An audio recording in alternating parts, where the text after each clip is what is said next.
नमस्कार, news 21 express में आपका स्वागत है। आइए नजर डालते हैं आज की अहम खबरों पर। कोरोना की स्थिति के बीच सेहत से खिलवाड़, मुंबई एफडीए ने जब्त किए फर्जी हैंड सैनिटाइजर। मुंबई एफडीए ने नवंबर 2021 में नेवी मुंबई के तलोजा इलाके में छापेमारी कर करीब 19 लाख रुपए के हैंड सैनिटाइजर जब्त किए थे, जिनके 6 नमूने टेस्टिंग के लिए अपनी लैब में भेजे थे।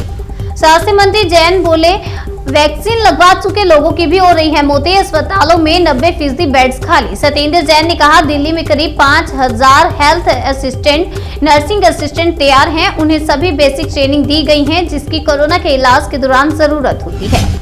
देश में बेकाबू कोरोना के आज 1,41,000 से ज्यादा नए केस दर्ज। टीकाकरण का आंकड़ा 150 करोड़ के पार। देश में पिछले 24 घंटों में कोरोना वायरस के 1,41,986 नए केस सामने आए हैं। वहीं 285 लोगों की मौत हो गई। मध्य रेलवे का आज से 36 घंटे का mega block. Mumbai local train समेत मेल और एक्सप्रेस ट्रेनों की सेवा होंगी प्रभावित। 36 घंटों तक चलने वाले इस मेगा ब्लॉक की वजह से न सिर्फ लोकल ट्रेन सेवाएं प्रभावित होंगी, बल्कि इसका असर मुंबई ठाणे से बाहर जाने वाली मेल और एक्सप्रेस ट्रेनों की सेवाओं पर भी पड़ेगा। मध्य रेलवे द्वारा कई मेल और एक्सप्रेस ट्रेनों को रद्द करने का फैसला किया गया है। अयोध्या में लगे एसपी प्रमुख के खिलाफ बैनर पोस्टर, अखिलेश यादव ने रद्द किए रामनगरी के कार्यक्रम। असल में बीते दिनों एसपी अध्यक्ष अखिलेश यादव ने श्री राम लला के दर्शन करने की घोषणा की थी। वहीं उन्होंने कहा था कि भगवान श्री कृष्ण सपने में आते हैं, जिसके बाद बीजेपी ने उन पर निशाना साधा था। हरियाणा के उप मुख्यमंत्री दुष्यंत चौटाला कोरोना पॉजिटिव, खुद को किया आइसोलेट। देश में कोरोना की तीसरी लहर रफ्तार पकड़ने लगी है। चंद दिनों में नए केसों की संख्या लाखों को पार कर गई है और स्वास्थ्य मंत्रालय की ओर से आज जारी आंकड़ों के मुताबिक कोरोना के 1,41,986 नए मामले दर्ज हुए हैं। बीजेपी नेता ने की सीएम शिवराज से जावेद हबीब के सैलून बंद करवाने की मांग। कहा, शहर में नहीं चलने देंगे हबीब के सेंटर। पुलिस प्रशासन को हेयर स्टाइलिस्ट जावेद हबीब के इंदौर स्थित वाणिज्य प्रतिष्ठान 48 घंटे के भीतर बंद कराने का अल्टीमेटम देते हुए इंदौर के बीजेपी विधायक आकाश विजयवर्गीय ने कहा कि उन्होंने शहर में हबीब के प्रतिष्ठान नहीं चलने देने का संकल्प लिया है।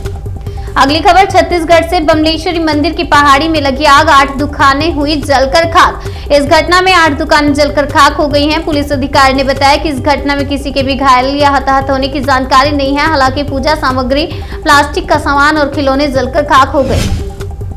चुनाव आयोग का बड़ा फैसला, 15 जनवरी तक सभी तरह की जनसभाओं पर रोक। मुख्य चुनाव आयुक्त सुशील चंद्रा ने कहा कि राजनीतिक दलों को सुझाव है कि वह अपना कैंपेन डिजिटल तरीके से करें।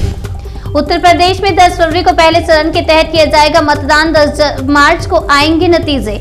उत्तर प्रदेश में मौजूदा विधानसभा का कार्यकाल मई में खत्म होगा। 2017 के विधानसभा चुनाव में उत्तर प्रदेश विधानसभा की 403 सीटों में भारतीय जनता पार्टी ने अकेले 312 और उसके सहयोगियों ने 13 सीटें जीती थी।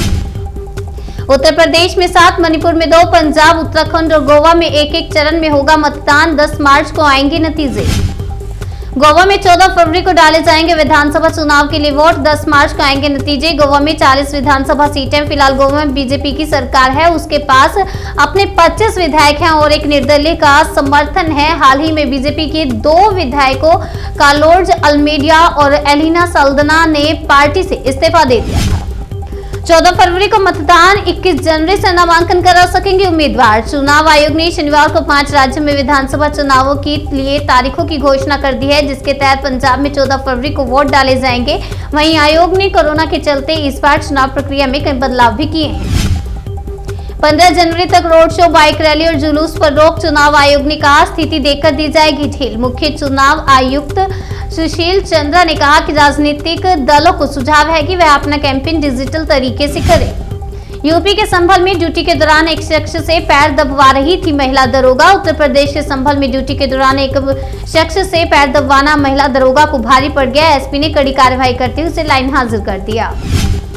यूपी चुनाव के ऐलान के बाद सीएम योगी आदित्यनाथ की पहली प्रतिक्रिया। योगी ने ट्विटर पर लिखा, बीजेपी डबल इंजन की सरकार की उपलब्धियों के आधार पर जनता जनार्दन के आशीर्वाद से प्रचंड बहुमत की सरकार बनाने में सफल होगी।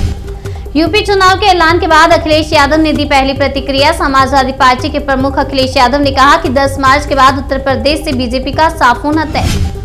न्यूज 21 में फिलहाल इतना ही। तब तक के लिए मुझे दीजिए इजाजत और देखते रहिए न्यूज 21।